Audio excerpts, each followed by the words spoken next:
লিজার হাতের স্পেশাল খ্যাপসার সাথে 3 বান্ধবীর ইচ্ছা পূরণ, খ্যাপসাটা কিভাবে রান্না করেছি, সারাদিন কিভাবে কাটালাম, এই সব কিছু নিয়েই থাকবে আজকের ভিডিওটা। আশা করছি আপনাদের কাছে খুবই ভালো লাগবে। তো ভিডিওটা না টেনে পুরো ভিডিও দেখার অনুরোধ করছি। আসসালামু আলাইকুম, কেমন আছেন সবাই? আর এদিকে দেখেন বাচ্চারা স্কুল থেকে চলে এসেছে, তো ওদের জন্য খাবার রেডি করে দিয়েছিলাম। ওদেরকে টেবিলে খাবার দিয়ে একটু ভিডিও করতে গেছি। ওমা, ওদের লজ্জা দেখে তো আমিই লজ্জায় ওখান থেকে সরে আসছি, মানে এত বেশি লজ্জা পাচ্ছিল ওরা, কি আর ভিডিও করব। ওরা আসার আগেই আমরা ওদের জন্য খাবার টাবার বেড়ে রেখেছিলাম, যেন এসে ওরা রিল্যাক্সে খেতে পারে, আমাদের আর সামনে থাকতে না হয়, মানে ওরা যেন একটু কোনোরকম আনইজি ফিল না করে, একটু রিল্যাক্সে খেতে পারে, এই জন্য আমরা ঘরে চলে গেছিলাম। তো ওরা এদিকে খাইতে খেতে চলেন আমরা কিভাবে খ্যাপসাটা রান্না করছি সেটা আপনাদেরকে দেখাই দিই। প্রথমে এখানে দেখেন সব উপকরণ লিজা একে একে সাজায় রাখছে। আমরা বেশ অনেক দিন ধরে বলতেছিলাম যে একসাথে চল আবার একটু বসে আড্ডা দেই। তো মানে খুব পরিকল্পনা করা হচ্ছিল, কিন্তু ওদের বাচ্চাদের স্কুলের সময়ের জন্য আমরা সময়টা মিলাতে পারতেছিলাম না। তো অবশেষে হুট করে সিদ্ধান্ত নেই যে শনিবার ওদের যেহেতু স্কুলটা হাফ আছে, আমরা একসাথে বসে রান্নাবান্না করব, গল্প করব, আর ওরা স্কুল থেকে আসলে তারপর খাওয়া দাওয়া করে বাসায় চলে আসবো। তো যেই কথা সেই কাজ, লিজার বাসায় আমরা আড্ডাটা দেওয়ার কথা ভাবি। আর যেহেতু লিজা স্পেশাল রান্নাবান্না খুব ভালো পারে, তো তার মধ্যে একটা হচ্ছে খ্যাপসা। যেহেতু কি খাবো মেনু ঠিক করার ব্যাপারে শুরুতেই লিজা বলে খ্যাপসার কথা, আমরা না করি না, যেহেতু বান্ধবীর হাতের খুবই মজাদার একটা খাবার, এটা কি আর না করা যায়। এদিকে কথা বলছিলাম আর লিজা রান্না করতেছিল। লিজাকে আগে থেকেই বলা হয়েছিল যে আমরা যাওয়ার আগে তুমি কোনোভাবেই রান্নাবান্না করবা না, আমরা আসলে তারপর রান্নাবান্না করবা, যেন আমরা রান্নাটা পরিপূর্ণ দেখতে পারি। আর এদিকে এত বেশি গল্প করতেছিলাম, হাসাহাসি করতেছিলাম। ওর ছোট মেয়েটা খুব বেশি ডিস্টার্ব ফিল করতেছিল আমাদের জন্য। ডিস্টার্ব ফিল মানে ওর মনোযোগ ছিল না আর পড়ালেখায়, ও চাচ্ছিল যে আমাদের সাথে এসে আড্ডা দিবে, গল্প করবে। এমনিতেই ও খুবই গল্প করতে পছন্দ করে, ও দুইটা মেয়ে দুইটাই খুব মিশুক, আমরা গেলে আমাদের সাথে এত ভালোভাবে মিশে যায়। তো বারবার এসে না করতেছিল তোমরা হাসাহাসি করো না। তাহলে তো আমি কথা নেই, 400টা টাকা নিচ্ছে জানো। রওনাদের মতো একটা মেয়ে আছে না, ওই যে কারিমা, জুরাইয়ের ছোট বোনটা, জুরাইয়ের মা আবার সবার জন্য দিচ্ছে, জুরাইয়ের ইনগ্রেডিয়েন্ট এটা ড্রাই না। আর আমি অনেক বেশি প্রশ্ন করতেছিলাম লিজাকে, এটা কি ওইটা কি, তার মধ্যে পাকুর গল্প তো আছেই। ওর মানে দুইটা নতুন জামা বানাইছে, সেটা নিয়ে কথা হচ্ছিল আমাদের সঙ্গে। আর তারপর এই তো লিজাও রান্নাবান্না করতেছিল, তবে বান্ধবী অনেক তাড়াতাড়ি রান্নাবান্না করতে পারে।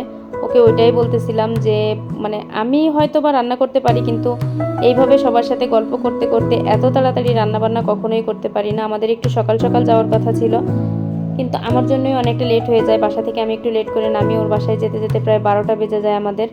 আর তারপরও রান্নাবান্না শুরু করে। ভাবি পরে এগুলো আবার নিয়ে ফ্রাই করতে হবে। এখানে বান্ধবী গুনে গুনে মাংসগুলো নিচ্ছিল। আসলে আমরা তো ওকে মানে খুবই পচাচ্ছিলাম যে তুমি মাংসগুলো গুনে গুনে নিতেছো যেন আমরা বেশি না খাইতে পারি, এরকম আসলে ব্যাপারটা সেরকম না। যেহেতু 2টা পাতিলে রান্না করবে, তাই এখানে একটু ভাগ করে দিচ্ছিল যেন 2টা পাতিলে মাংসটা সমানভাবে পড়ে। তো সেইটাই, আর কিছু না। কিন্তু আমরা ওর সাথে এত বেশি মজা নিচ্ছিলাম যে ও হাসতেছিল আর কি। আর ওই যে যেটা বলতেছিলাম যে এইভাবে সবার সামনে রান্না করা আমার দ্বারা কোনোভাবেই পসিবল না, কারণ আমি সবার সামনে রান্না করতে পারি না, খুব আনইজি লাগে। কিন্তু ও এত অল্প সময় আমাদের সাথে এত গল্প করতে করতেও খুব তাড়াহুড়ো করে রান্নাটা করে ফেলে। রান্না করতে করতে ওর মরিচের গুঁড়ি দিতেই ভুলে যায়, মানে এত বেশি কথা বলতেছিলাম যে মরিচের গুঁড়া দিব ওইটাই ভুলে গেছিলো। আর অন্যদিকে পাখো এখানে পোলাও চাল ধুয়ে নিচ্ছিল, ওনাকে এই কাজটা খুব ভালো পারে সেটাই বলতেছিল।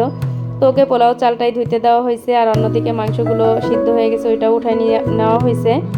আমি ভিডিও করেই কাজটা উদ্ধার করে দিয়েছি। আর এখানে পাখু পোলাও চাল ধুইছে, বাদবাকি সব কিছুই লিজা করেছে। লিজা অনেক বেশি কাজের বান্ধবী, তুমি খুব ভালো রান্না করতে পারো, এটা তোমাকে পাম দিতেছি না, এটা তোমার প্রশংসা করতেছি। মানে আমরা যখন কেউ কারো একটু প্রশংসা করি তখন আমরা এটা নিতে চাই না, আমরা বলি থাক হয়েছে আর পাম দিস না। এটা অন্য কেউ বলে বা আমিই বলে থাকি সাধারণত যে এটা হচ্ছে ওর দায়িত্ব, ও এটা করবে। এদিকে পাখু এসে আবার মাতব্বরি করে একটু নাড়াচাড়া করে গেল। তো যাই হোক, সবশেষে এখানে আমরা কাবাব ভেজে নিচ্ছিলাম। কাবাবটাই শেষ না, আরও ছিল সাথে দই, বান্ধবীর নিজের হাতে বানানো কাবাব, এবং ও ঘরে দই পেতেছে। মানে ও খুবই গুণী একটা মানুষ।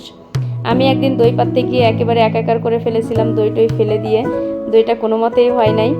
আর কাবাবটা মাশাল্লাহ ও খুব ভালো বানাইছে, ওর হাতের কাবাব আগেও আমরা খেয়েছি, খুবই মজার। আর এই দিন বানাইছিল চিকেন কাবাব, কিন্তু এত বেশি মজা হয়েছে, বিফ না চিকেন এটাই বোঝা যাচ্ছিল না যে এত বেশি স্বাদ হয়েছিল। আমার ছেলেও খুব প্রশংসা করেছে তার আন্টির রান্নাবান্নার। তো এই ছিল খ্যাপসার ফাইনাল লুকটা, দেখেন। আর তারপরে এখানে কাবাব আর দইটা ফ্রিজে থাকায় আসলে সেভাবে ভিডিওটা নিতে পারিনি, আন্তরিকভাবে দুঃখিত। ইনশাল্লাহ পরের আবার কোনো ভিডিওতে ওর ওই দইয়ের ভিডিওটা দেখায়, মানে দইয়ের ছবিটা শেয়ার করে দেবো আপনাদের সঙ্গে, ভিডিও না করতে পারি। তো আজকে এ পর্যন্তই, আল্লাহ হাফেজ, ভালো থাকবেন সবাই।